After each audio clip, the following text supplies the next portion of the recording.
नमस्कार, जय हिंद। तो कैसे हैं आप लोग? उम्मीद है आप लोग ठीक होंगे, स्वस्थ होंगे और काफी मस्त होंगे। ठीक है। तो आज की जो सेशन है, इस सेशन में हम लोग रेशियो कहे तो औसत से संबंधित जो है क्वेश्चंस है, और इस क्वेश्चंस को हम लोग क्या करेंगे, सॉल्व करेंगे। ठीक है। तो चलिए शुरू करते हैं आज का वीडियो। और आज का जो वीडियो में जो ये पहला नंबर क्वेश्चन है, वो क्या कह रहा है, जरा पढ़िएगा इस क्वेश्चन को, है ना। क्वेश्चन कह रहा है आपको क्या, तो कि एक छात्रावास के छात्रों की औसत आयु, एक छात्र है, सॉरी एक छात्रावास है, छात्रावास को कहते हैं हॉस्टल। ठीक है। तो एक हॉस्टल है, उस हॉस्टल में जो बच्चे हैं, कितने बच्चे हैं ये हमें पता नहीं है, बस हमें क्या पता है, तो उसका औसत आयु पता है, और वो कितना है, तो 20 वर्ष है। ठीक है। चलिए सबसे पहले यहाँ पे इतने ही सवाल को पढ़ करके हम कुछ काम करते हैं। क्या काम करते हैं? तो पहला काम करते हैं, सबसे पहला काम क्या, तो भैया मानेंगे, हल करेंगे और इसको मानेंगे। चलिए तो कर लेते हैं अभी क्या हल।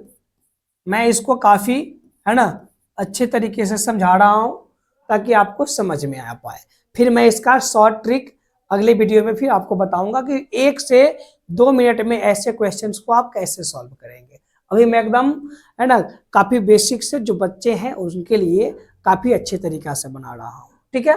तो आइए समझते हैं। हल कीजिएगा तो क्या कहिएगा कि एक छात्रावास के छात्रों की औसत आयु कितना है, 20 वर्ष है। छात्रों की संख्या पता है क्या? बिल्कुल नहीं पता है। क्या करना पड़ेगा आपको? मानना पड़ेगा। क्या करेगा?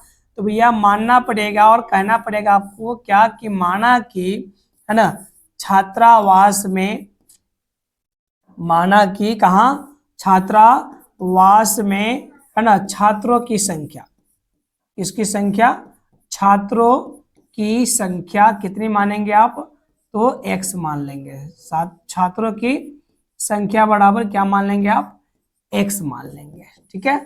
छात्रावास में कितने छात्र थे, तो x छात्र थे। क्या कह रहा है, उनकी औसत आयु 20 वर्ष है ना। और ये बात क्या किया गया है, आपको दिया हुआ है। क्या किया गया है, दिया हुआ है।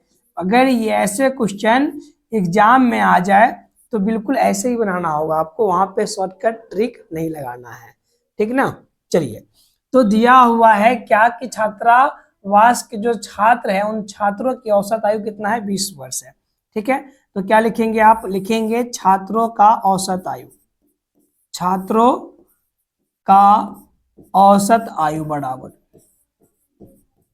छात्रों की औसत आयु की बात करें तो कितना दिया हुआ है, तो छात्रों की औसत आयु बराबर दिए हुआ है आपको क्या, तो 20 वर्ष। क्या दिए हुआ है, 20 वर्ष आपको औसत आयु दिए हुआ है। अगर आपका, आप इसका कुल आयु निकाले, अगर आप छात्रों का, है ना, क्या आयु निकाले, कुल आयु निकाले तो क्या होगा, जरा देख लीजिए। अगर आप छात्रों का कुल आयु निकाल रहे हैं तो क्या हो जाएगा भाई, तो कुल आयु बराबर क्या होता है, तो छात्रों की संख्या गुने औसत। ठीक है। तो छात्रों की संख्या कितना है आपका, 20, सॉरी x है, x, और ये कितना था, 20 वर्ष, तो ये कितना हो गया, 20 वर्ष। अब इसको अगर आप गुना कर रहे हो तो क्या हो रहा है, 20x वर्ष। ये क्या हो गया आपका, ये छात्रों का कुल आयु हो गया। ठीक है। छात्रों का क्या हो गया, कुल आयु हो गया। अब क्या करना है जनाब, देखिए कह रहा है 10 वर्ष का एक छात्र छात्रावास छोड़ करके चला जाता है एवं उसके स्थान पर 25 वर्ष का एक छात्र आता है। पहले तो 10 वर्ष का एक छात्र चला जाता है। ठीक है। तो समझिए एक छात्र के चले जाने पर, कितने छात्र के, एक छात्र के चले जाने पर, ठीक है, तो क्या होगा, एक छात्र के चले जाने पर, यहां पे लिख दीजिए, एक कितने उम्र का बच्चा है, ये 10 उम्र का बच्चा है, 10 वर्ष का बच्चा है, तो लिखेंगे एक 10 वर्ष का छात्र चला जाता है, चला जाता है, तो शेष कितने छात्र बचेंगे, तो शेष जो है आपका पहले कितना था, तो x था, तो अब कितना बचेगा, तो बचेगा x और -1। कितना बचेगा, x और -1, है ना। छात्रों का कुल आयु कितना हो जाएगा जरा बताइएगा आप मुझे, कुल आयु क्या हो जाएगा। तो कुल आयु पहले कितना था, तो कुल आयु पहले था 20x, है ना, ये 20x। अभी कितने वर्ष का जाता है, तो 10 वर्ष का जाता है, तो इसमें से 10 क्या करना पड़ेगा आपको, माइनस करना पड़ेगा। ठीक है, ओके, हाँ जी।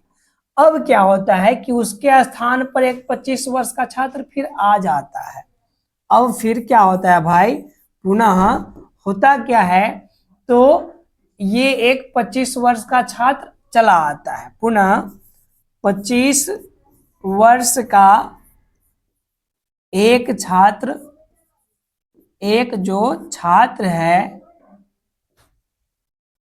एक छात्र कहाँ, तो भैया आपका छात्रा जो वास है, छात्रावास में क्या करता है, चला आता है, छात्रावास में चला आता है।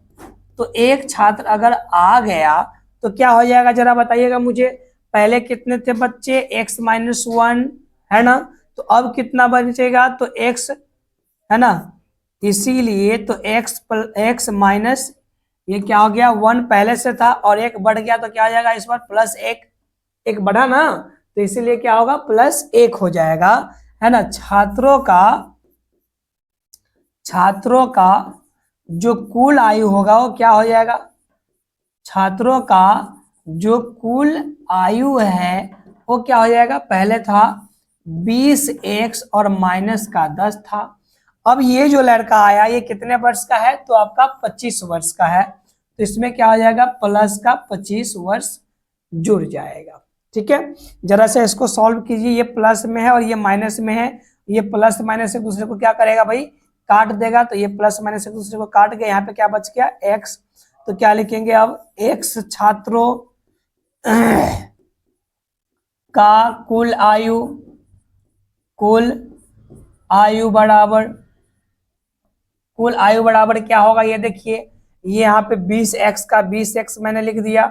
अब क्या, तो 25 वाला बड़ा है तो चिन्ह किसका होगा भाई, प्लस का चिन्ह है वो, इसीलिए, और प्लस और माइनस क्या होता है, माइनस, तो 25 से 10 गया तो क्या बच गया आपका यहाँ पे 15 बच गया। अब इसका अगर औसत निकाल लेते हैं, क्या निकाल लेते हैं, औसत, तो औसत बराबर क्या हो जाएगा आपका, तो कुल आयु बट्टा छात्रों की संख्या, कुल आयु कितना है, तो कुल आयु है आपका 20x और प्लस का 15, और छात्रों की संख्या कितना है, तो यक्स है, तो क्या डाल दिया यहाँ पे यक्स। अब क्या कह रहा है प्रश्न में, जरा फिर देखिएगा, गौर फरमाइएगा, प्रश्न कह रहा है आपका कि जो छात्र आया उसके आने से जो औसत आयु है कितना बढ़ जाता है, 0.5 वर्ष बढ़ जाता है, जो औसत आयु है पहले से।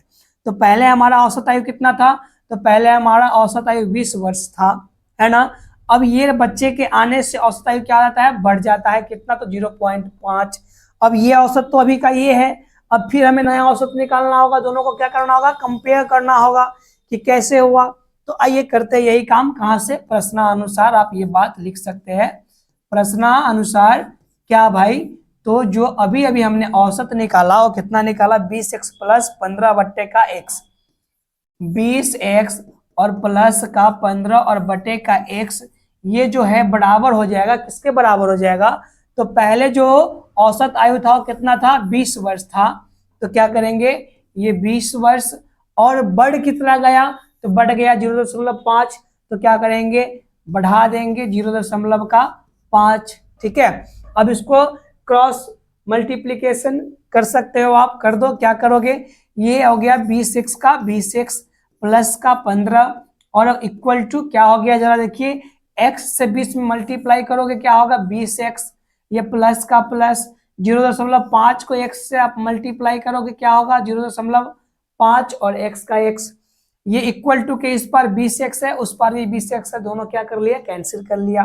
बचा क्या यहाँ पे, बचा यहाँ पे 0.5 x लिख दिया, और इधर क्या बच गया आपका 15, इधर भी लिख दिया मैंने 15। अब ये 0.5 इधर किस चीज में, गुने में है, उधर जाएगा तो भागा में हो जाएगा, तो x इक्वल टू क्या बच रहा है, तो 15 और बटे का 0.5। ठीक है, दशमलव हटाओगे तो ऊपर क्या करना पड़ेगा आपको, दशमलव के बदले एक, दशमलव के बाद कितने अंक है, एक अंक है, तो एक 0, डालेंगे तो दशमलव क्या हो जाएगा, ये कैंसिल खत्म हो जाएगा।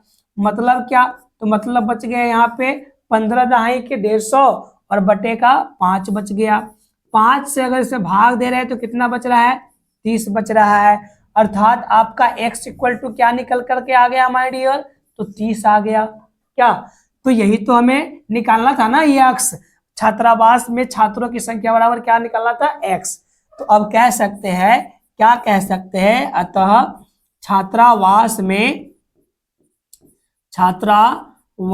में छात्रों की संख्या, किसकी संख्या, छात्रों की संख्या बराबर क्या हो जाएगा, तो भैया 30 हो जाएगा आपका आंसर। और यही 30 क्या है आपका बिल्कुल करेक्ट आंसर है।